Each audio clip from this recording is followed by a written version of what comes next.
수십 년 전 아버지 손에 피는 누군가를 해치웠기 때문인가. 김명석은 일요일인데도 회사에 출근을 한다. 그러나 그는 조금도 짜증이 나지 않는다. 사랑하는 아내와 귀여운 두 딸이 있어. 그는 매우 행복감을 느끼면서 살아가고 있다. 다정한 아내와 착실한 큰딸, 그리고 귀여운 작은 딸.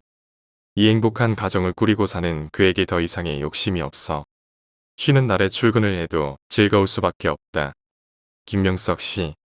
자율 시프제 때문에 전철을 타고 출근하는 그가 육교 다리를 건너고 있을 때 누군가가 자신을 부르는 것이었다.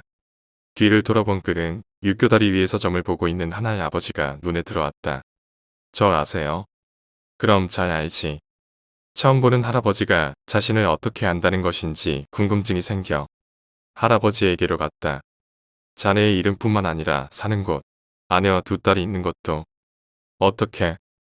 순간 그의 눈에 이 할아버지가 역설을 하는 사람이라는 게 눈이 들어왔다. 자넨 지금 행복한가? 네, 네, 행복합니다. 할아버지의 질문이 이상한다고 생각은 들었지만 자신 있게 대답했다. 하지만 그 행복의 불행의 먹구름이 서서히 몰려오고 있네. 무슨 말씀이시지? 자네 그 행복이 깨진다는 얘길세. 김명석은 이 할 아버지가 자신에게 사기를 치는 거 아닌가 하는 생각이 들었지만 행복이 깨진다는 말에 귀를 기울였다. 자네 작은 딸 은미에게 안 좋은 일이 있어. 그것도 아주 많이. 은미에게요? 이 할 아버지가 어떻게 딸 이름을 알았는지 의아해했다. 무슨 일이지? 궁금하면 작은 딸 일기장을 보게. 일기장을요? 그래. 근데 자네 빨리 안 가면 회사 지각하겠네. 네. 김명석은 서둘러 육교를 내려갔다. 김명석은 일이 통손에 잡히지 않았다. 그 할아버지의 말을 그냥 넘기자니 가정에 대해 너무 잘 알고 있어. 무시할 수도 없었다. 과장님, 오늘 한잔 하지요. 자신과 친한 김대리가 술을 한잔 하자는 것이다. 돼서 오늘은 피곤해서 일찍 들어가야겠네. 그러세요. 내일 봐요. 김명석은 서둘러 집으로 향했다. 할아버지의 말이 무슨 뜻인지를 확인하고 싶었다. 나 왔어. 피곤하시지요. 얼른 씻으세요. 저녁 차릴 테니까. 아빠, 통닭은? 여기. 아싸. 아빠 땡큐. 은미는 신나하면서 거실로 통닭을 가지고 갔다. 김명석은 가족들의 눈치를 살피면서 딸의 방에 들어갔다. 일기장을 찾고 읽기 시작했다. 일기장을 읽는 김명석의 눈에는 놀라움과 분노가 차올랐다. 내용은 이러했다. 아 정말 학교 가기 싫다. 죽고 싶은 마음은 뿐이다. 조강미 인연이 정말 싫다. 왜 괜히 나를 괴롭히는 거야. 인연 때문에 학교에서 왕따가 된다. 아이들이 나를 피하고 인연은 심심하면 나를 때리고 못살게 괴롭힌다. 죽고 싶다. 그러나 아빠, 엄마, 언니가 슬퍼할까봐 죽지 못하겠다. 하지만 이제는 버틸 힘이 없다. 일기장의 내용은 김명석에게는 큰 충격이었다. 집에서는 언제나 밝고 장난을 잘 치는 아이인데 학교에서는 왕따라니. 딸들을 잘 안다고 생각했는데 그렇지 않았다. 김명석의 주먹이 떨려왔다. 여보시오. 전화 받으세요. 핸드폰이 울렸다. 여보세요. 일기는 읽었지? 할아버지. 이대로 있다간 자네 작은 딸 자살해. 그럼 어떻게 하지요? 어떻게 자신이 읽을 시간을 알고 전화했는지, 어떻게 핸드폰 번호를 알았는지 머릿속 들어오지 않았다. 그저 은미의 문제에 신경이 곤두서 있었다. 해결을 해야지. 내일 오게. 네. 전화를 끊은 김명석은 불안함이 온몸으로 몰려왔다. 자신의 행복이 정말 끝난 것만 같았다. 여보, 아침 드시고 가셔야지. 그래서 김명석은 서둘러 집을 나왔다. 그 할아버지에게로. 어떻게 하지요? 좋은 방법이 있지. 어떤 방법이요? 김명석은 마음이 초조하고 불안했다. 빨리 해결하지 못하면 은미가 어떻게 될 것만 같았다. 당분간 학교에 못 나오게 해야지. 그 애를. 어떻게요? 순간 뇌리에 스치는 생각에 김명석은 몸서리를 쳤다. 그 방법이 제일 좋은 방법일세.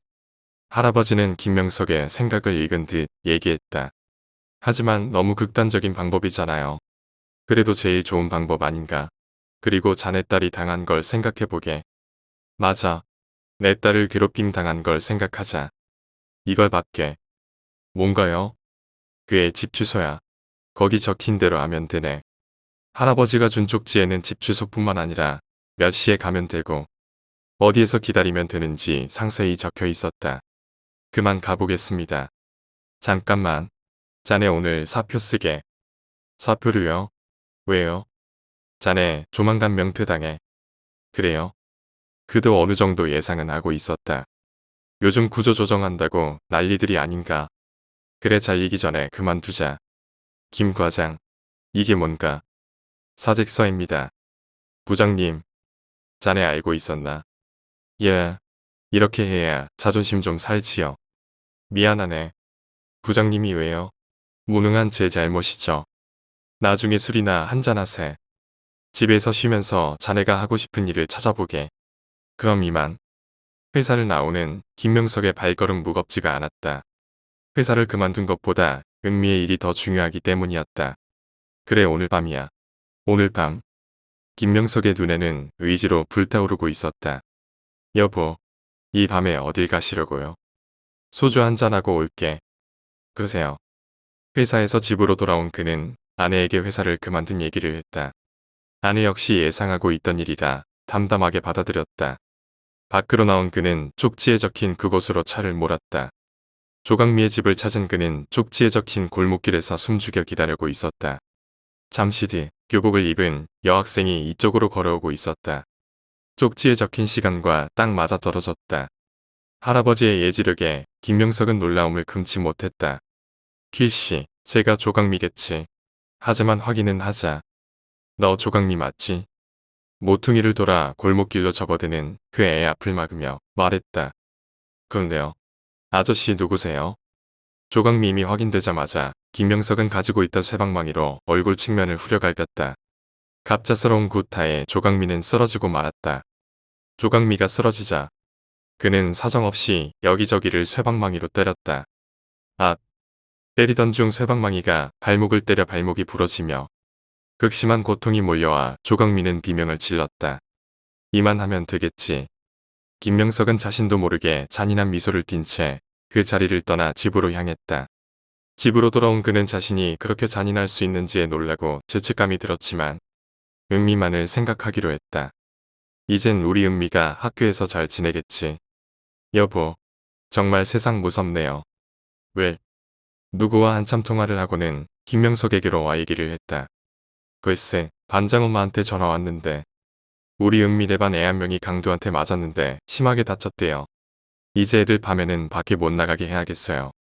김명석은 아무런 대답도 하지 않은 채 신문만 뚫어져라 보았다. 학교 다녀왔습니다. 은미가 학교에서 돌아온 것이다. 은미의 표정에는 어둠이 깔려 있었다. 엄마, 나 잘 테니까 깨우지 마. 그래.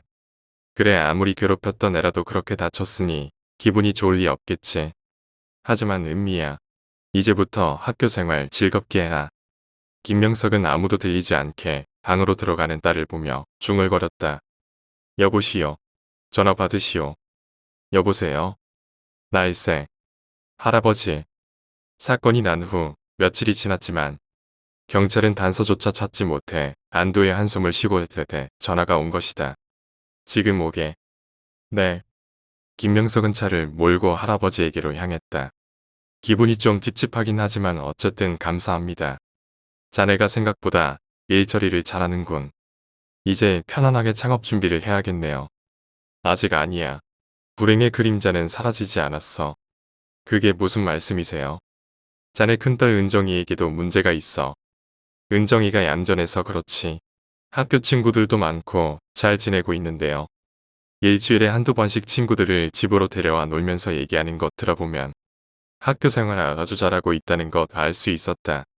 학교에서가 아니야. 은정이 남자친구 있지? 은정이가요? 우리 큰딸을 남자친구 사귈 성격이 못 돼요. 아니야. 있어. 그것도 대학생이야. 정말요? 김명석은 이제 할아버지의 말을 무조건 믿게 되었다. 이렇게까지 잘 맞는데 안 믿을 수가 없었다. 나이 차이는 좀 나지만 그렇게까지 문제된 건 없는데요.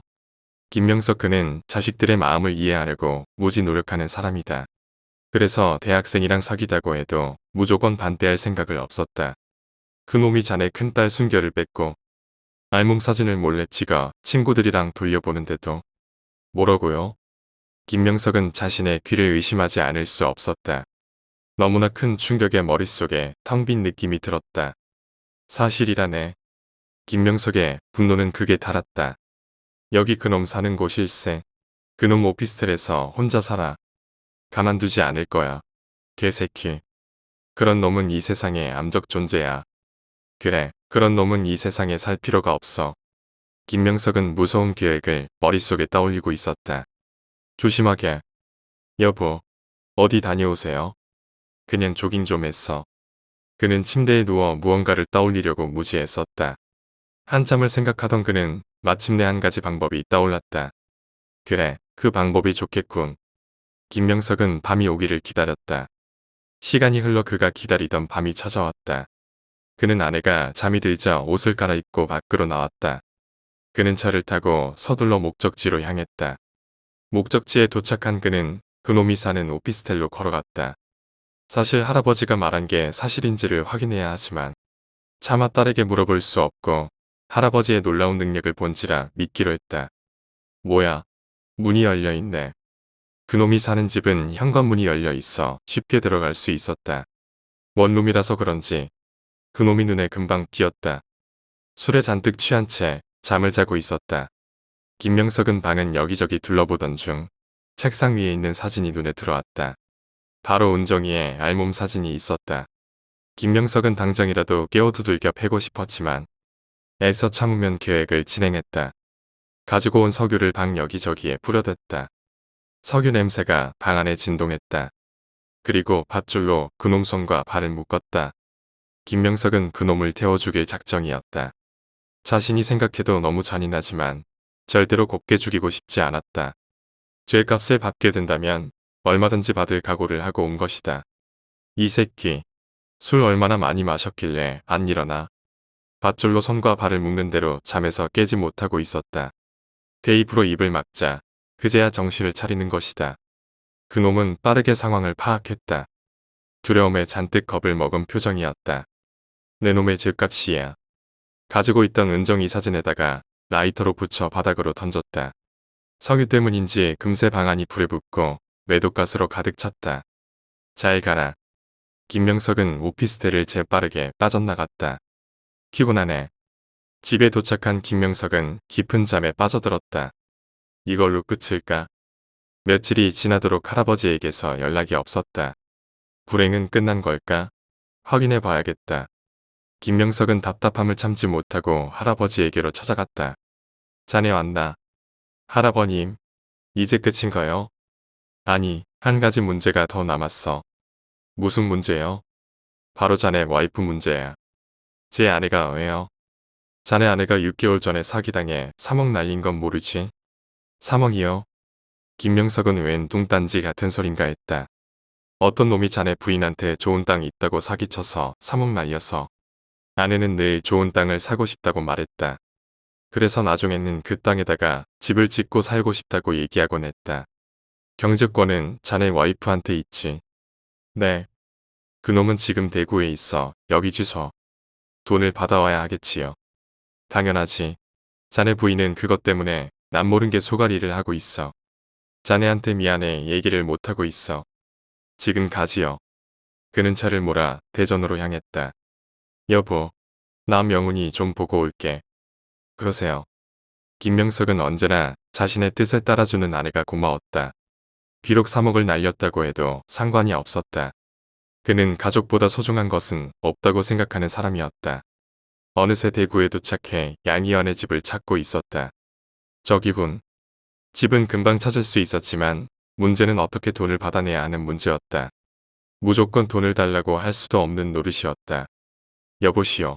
전화 받으시오. 여보세요. 방법을 하나 일러주겠네. 자신의 모두 행동을 꿰뚫어 보고 있는 할아버지에게 이제는 무서운 생각이 들었다. 지금 슈퍼에서 나오는 애 있지. 그 애가 그놈 자식이야. 그 애요. 그래서요. 데리고 있으면 되잖아. 그제야 할아버지의 말뜻을 알 수 있었다. 유괴를 하라는 것이었다. 하지만 그건 좀 그냥 데리고 있으면서 과자라도 사주면서 돈 받으면 돌려보내면 되잖나. 예. 마음속에서 썩 내키지는 않았지만 어차피 아이를 해친 마음이 없기 때문에 그냥 하기로 결정을 한 것이다. 양현조. 저 아세요? 노란 유치원 유니폼을 입은 그 애는 정말 사랑스럽다고 느껴졌다. 이미 할아버지에게 여러 가지 정보를 들어 그 아이의 이름을 알고 있었다. 알지. 내 아빠 친구란다. 정말요? 아이는 의심스럽다는 표정을 지어 보였다. 너네 아빠 양희연, 엄마는 전애미, 그리고 너네 집 주소는? 아, 아빠 친구 만대. 그제 아이는 경계심을 풀었다. 아저씨가 과자 좀 사줄까? 네. 아이는 좋아라 슈퍼마켓으로 달려갔다. 이것저것 잔뜩 사고는 나왔다. 아저씨 차에 타서 천천히 먹어라. 아이가 차에 타자 김명석은 전화를 걸었다. 양희연에게로. 여보세요? 안녕하십니까? 양희연 씨. 누구세요? 그걸 알 것 없고. 당신 딸 나랑 같이 있네. 뭐야? 너 누구야? 진정해. 안 그럼 애가 다쳐. 좋아, 뭘 원해? 뻔하지. 돈. 3억. 3억. 그렇게 큰 돈은 없어. 사기치지 마. 당신이 여기저기 사기쳐서 돈 많이 모은 거 알아. 어떻게 그걸. 앞으로 1시간 준다. 돈 마련해 놔. 또 전화하지. 김명석은 왜 자신이 이러는지 알 수가 없었다. 하지만 가정은 지켜야 한다는 생각으로 독하게 맘을 먹었다. 빵, 빵. 자동차 경적 소리에 정신을 차린 그는 차도 한가운데 가는 아이가 눈에 들어왔다. 그 순간 달려오던 차에 치이고 말았다. 차에 치인 아이는 몇 미터 공중에 떠올라다가 아래로 떨어졌다. 아이의 머리가 깨졌는지 얼굴에 피가 범벅이었다. 이를 어째. 빨리 신고해. 지나가던 사람들이 이 광경을 보고 걸음을 멈췄다. 사람들이 우왕좌왕하는 사이에 김명석은 차를 타고 그 자리를 빠져나갔다. 도대체 어떻게 된 거야? 김명석은 머릿속에 혼란스러워졌다. 왜 아이가 차도로 뛰어들었는지는 알 수 없지만 자신의 탓이라는 생각이 들었다. 나 때문에 죽었어. 내가 왜 그런 쓸데없는 짓을 해가지고. 김명석은 자신에 대한 원망과 죽은 아이에 대한 죄스러움에 온몸이 떨려왔다. 맞아. 할아버지에게 가봐야겠어. 김명석은 속도를 더 내어 빠르게 서울로 갈 수 있었다. 하지만 할아버지가 있던 육교다리에는 아무것도 없었다. 마치 원래부터 없었던 것처럼. 전화해봐야지. 통화 목록을 확인해 보았지만 그것도 소용없었다. 언제 지웠는지 통화 목록이 없는 것이었다. 그는 술이 먹고 싶어졌다. 술에 취하지 않고서는 버텨낼 수가 없었다. 이미 살인까지 한 그였지만 이거 그거와는 다른 문제다. 아무런 죄 없는 어린 아이가 죽었다. 그냥 집에 가게 했으면 이런 일이 없었을 텐데. 수많은 후회를 해봤지만 소용없었다. 공영중. 나 명석이다. 술 한잔 하자. 얘가 왜 이래? 좋아. 내가 사지. 술 친구로는 이놈만한 녀석이 없었다. 술 주정에도 다 받아주고 술도 잘 사주고 하여간 괜찮은 놈이다. 안 좋은 일 있어? 없어. 지금까지 있었던 일을 다 말하고 싶지만 그랬다간 자신의 인생은 끝장났다는 것을 알아 말할 수가 없었다. 영중아, 다음에 또 하자.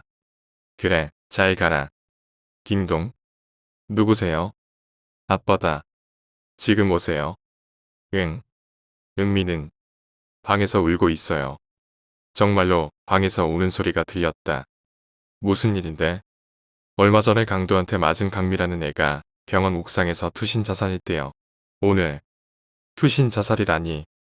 마음이 더욱더 무거워졌다. 강미 언니. 듯. 은미도 불쌍해요. 강미라는 애가 은희보다 1살 더 많은데 학교에서 이것저것 잘 챙겨주고 이뻐해줬다는데 친언니인 나보다 더 좋다는 애라는데 뭐야, 괴롭히던 애가 아니라 그 반대였다고. 도대체 뭐가 어떻게 된 거야? 혹시 아빠 어디 가세요? 김명석은 서둘러 차를 몰고 그놈이 살던 오피스텔로 갔다. 혹시나 이놈도 상관없는 놈인가 해서 확인을 해보고 싶어서 가는 것이다. 그놈이 살던 오피스텔에는 자네들만 좀 남아 있었다. 아주머니, 담배 한 갑 주세요. 그놈에 대해서 알아보려고 근처 가게로 들어갔다. 아주머니, 저기 오피스텔 불난 나보지요? 예. 며칠 전에 방화범에 들어서 집에 불을 질렀대요. 글쎄째, 아가씨가 참 불쌍하게 됐어. 아가씨요.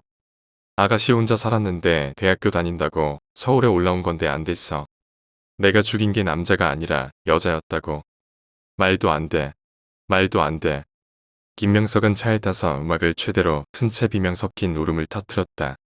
도대체 그 할아버지는 누구야? 누구냐고? 김명석은 다시 육교다리로 가봤지만 할아버지는 없었다. 이제 난 어떡하지? 곧 잡힐 텐데. 망연자실한 채로 차 안에 안아있던 그는 문득 생각나는 게 있었다. 맞아. 어떻게 해서든지 잡혀서는 안 돼. 마누라랑 은정이, 은미는 내가 필요하단 말이야. 먼저 트렁크 내에 있는 장비부터 없애야 돼. 김명석은 인적이 드문 곳으로 차를 돌렸다. 차 트렁크 내는 석유통, 밧줄, 쇠방망이 등 들어있었다. 어서 버리자. 서둘러 버리려고 트렁크를 여는 순간 트렁크 안에는 놀랍게도 양현주 그 아이가 온몸에 피범벅인 채 죽어 있었다. 이성을 잃은 김명석은 정신없이 달려갔다. 지금까지 일어난 일들을 감당 못하고 그는 정신을 놓아버렸다. 이봐. 미쳤어. 어디선가 들려오는 소리에 정신을 차려보니 자신이 차도로 정신없이 뛰어들고 있는 것이 아닌가. 김명석은 트럭을 피할 수도 있지만 그냥 그대로 서 있었다. 이 죄 많은 놈. 살아서 뭐해. 여보, 얘들아. 미안하다. 트럭에 받은 김명석은 그 자리에서 즉사하고 말았다. 죽기 직전 머릿속에서 가족들과의 즐거웠던 일들이 떠올라다가 서서히 사라졌다. 일주일이 어느새 흘렀다. 이 사람 정말 잔인한 사람이네. 대구까지 내려가 애를 죽이고 사체를 트렁크에 싣고 서울로 올라와. 방화살인 사건하고 여중생 구타 사건도 이 사람이 했잖아요. 평범한 사람이 왜 그랬을까요? 회사에서 실직해서 사회에 화풀이한 걸까? 아닐세.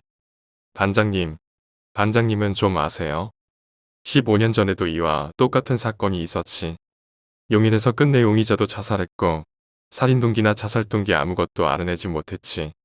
오라질 반장님, 비 오는데 파전이나 먹으려 가지요. 15년 후. 이봐, 용기영 씨. 할아버지 저 아세요? 당연하지. 이름뿐만 아니라 자네 가족들에 대해서도 알지. 그럼 점점 봐주세요. 어디 보자.